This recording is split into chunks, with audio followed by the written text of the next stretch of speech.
Hai viewers, welcome back to my YouTube channel. Kali ini kita mengunjungi salah satu museum di daerah Makassar, tepatnya Sulawesi Selatan ya, provinsinya. Ini saya sedang ada di tulisannya.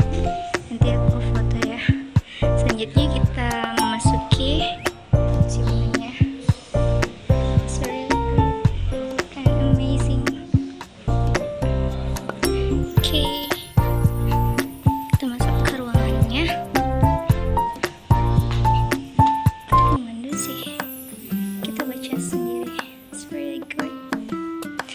Museum Lagaligo beralamat di Jalan Ujung Pandang nomor 2, Bulogading, Kecamatan Ujung Pandang, Kota Makassar, Provinsi Sulawesi Selatan.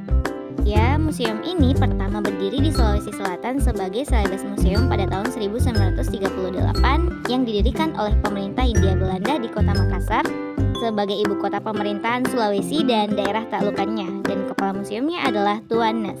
Celebes Museum ini bertempat di Benteng Ujung Pandang atau Fort Rotterdam yang menempati gedung kediaman Laksamana Cornelis Spelman, yaitu gedung nomor 2, dan koleksinya diperoleh dari sumbangan masyarakat dan hasil penggalian diantaranya berbagai jenis keramik, mata uang, beberapa buah desta tradisional Sulawesi Selatan, dan piring emas. Dan menjelang kedatangan Jepang di Kota Makassar, Celebes Museum ini telah menempati 3 gedung, yaitu gedung nomor 2, nomor 5, dan gedung nomor 8. Adapun koleksi dari gedung nomor 5 merupakan alat-alat pertukangan kayu, jenis perahu, dan alat-alat pertanian serta koleksi etnografi dari emas. Koleksi di gedung nomor 8 berupa alat permainan rakyat, alat dapur seperti periuk, belanga, dan lain-lain, adapun alat musik serta berbagai jenis tombak. Lalu pada masa pendudukan Jepang, kegiatan museum kemudian terhenti dan mulai dirintis kembali oleh para budayawan setelah pembubaran Negara Indonesia Timur atau NIT. Dan museum ini kembali berdiri pada tahun 1966 meski tidak dalam status resmi. Namun koleksi yang diperoleh dari sumbangan para budayawan itu berupa gelang perak, mata uang kuno, pakaian adat pengantin, keris, dan badik. Ditambah koleksi dari Yayasan Mates, Yayasan Pusat Kebudayaan Indonesia Timur, dan milik Inspeksi Kebudayaan Daerah Sulawesi Selatan. 4 tahun kemudian, dengan surat keputusan Gubernur tahun 1970, museum secara resmi berdiri dengan nama Museum Lagaligo. Selanjutnya, melalui surat keputusan Menteri Pendidikan dan Kebudayaan tahun 1979, nama museum ini kemudian berubah menjadi Museum Lagaligo Provinsi Sulawesi Selatan. Pada tahun 1988, Direktur Jenderal Kebudayaan melalui Direktur Permuseuman Jakarta mengeluarkan keputusan tentang penyeragaman nama museum negeri tingkat provinsi seluruh Indonesia, yaitu mendahulukan nama provinsinya masing-masing kemudian diikuti nama lokalnya. Dengan demikian, sekali lagi museum berganti nama menjadi Museum Negeri Provinsi Sulawesi Selatan Lagaligo.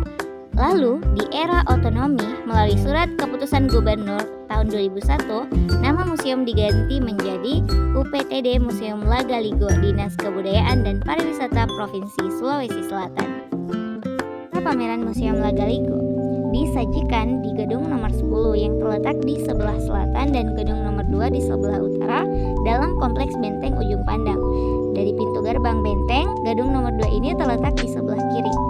Dan gedung nomor 2 ini pada masa Hindia Belanda merupakan kediaman Laksamana Cornelis Spelman. Dan setelah Makassar, Spelman ternyata masih memimpin beberapa ekspedisi militer sebelum kembali ke Batavia pada tahun 1677. Kediaman Spelman di gedung nomor 2 sekarang difungsikan sebagai ruang pameran Museum Lagaligo dengan item koleksi, ruang 7 sampai 10 di lantai 2 dan ruang 11 sampai 12 di lantai bawah. Ruang pertama berisi maket benteng Ujung Pandang, benda-benda atau bahan bangunan benteng, peta lokasi benteng kerajaan gua, foto-foto gedung yang dipugar. Untuk ruang 2 ada lukisan prasejarah, alat batu prasejarah, dan koleksi arkeologi. Sementara ruangan ketiga berisi koleksi dari masa prasejarah, lukisan, sistem penguburan megalitik. Dan untuk ruang 4 yaitu gudang, ruang 5 berisi koleksi numismatika dan arkeologi. Untuk ruang 6 ada koleksi etnografi, ruang 7 berupa koleksi Kerajaan Sawito, Kerajaan Wajo, Manda, dan Tanah Toraja, foto-foto pahlawan nasional dan Sulawesi Selatan. Untuk ruang 8 terdapat koleksi Kerajaan Luwu, sementara ruang 9 ada koleksi Kerajaan Bone, dan ruang 10 terdapat koleksi Kerajaan Goa, dan ruang 11 serta ruang 12 ada keramik asing dan peta lokasi penemuan keramik asing di Sulawesi Selatan. Sedangkan untuk gedung nomor 10 terletak di sebelah selatan, terdiri dari 3 lantai dengan susunan penataran pameran, yaitu ruang 3-5 di lantai 2. Ruang pertama atau kebaharian, terdapat peta topografi suku bangsa Sulawesi Selatan, miniatur perahu pinisi, patorani, palari, bahan-bahan pembuatan perahu, dan lain-lain. Untuk ruang 2 terdapat bagang, ropong, alat penangkap ikan, perahu lambo, palari, bendi, dan lain-lain. Sedangkan untuk ruang 3 atau teknologi tradisional terdapat alat pertanian tradisional, lesung dari Raja Tolo Jeneponto, alat pengolahan sagu, gula merah, alat rumah tangga, alat musik tradisional, anjong, bola, dan lain-lain.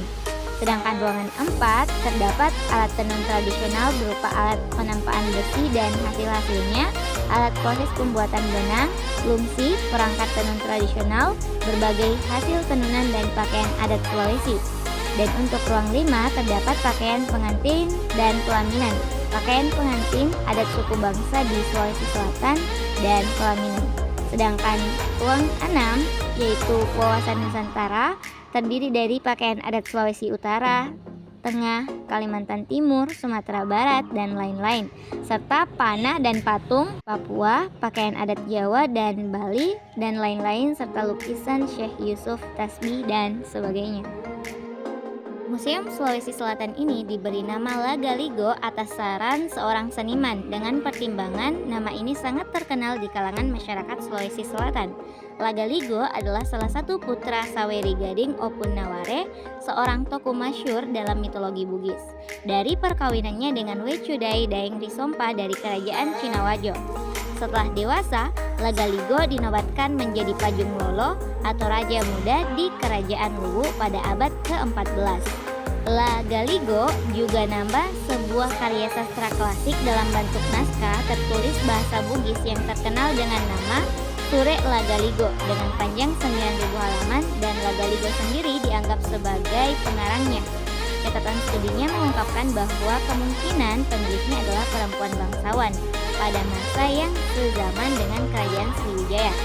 Isinya mengandung cerita-cerita, tatanan, dan tuntutan hidup orang Sulawesi Selatan dulu seperti sistem religi, ajaran kosmos, adat istiadat, bentuk dan tatanan masyarakat atau pemerintahan tradisional, pertumbuhan kerajaan, sistem ekonomi atau perdagangan, keadaan geografis, dan peristiwa penting yang pernah terjadi. Lalu naskah ini biasanya dibacakan secara berlagu kepada pendengarnya. Khusus cerita tokoh Saweri Gading tidak hanya dikenal di daerah Bugis saja, tetapi dapat dijumpai dalam bentuk cerita lisan di Makassar, Toraja. Catatan, Toraja adalah dataran tinggi sehingga cukup mengejutkan berkembangnya epos berlatar belakang bahari di sini. Mandar, Masenrempulu, Selayar, Sulawesi Tenggara, dan Tengah. Beberapa tokoh yang pernah mengulas Sure Lagaligo di sini antara lain Stamford Raffles, B.F. Mattes, R. Ackern, dan A. Zainal Abidin Farid. Sekian video kali ini, jangan lupa like, comment, share, dan subscribe karena dukungan kalian sangat berharga. Terima kasih.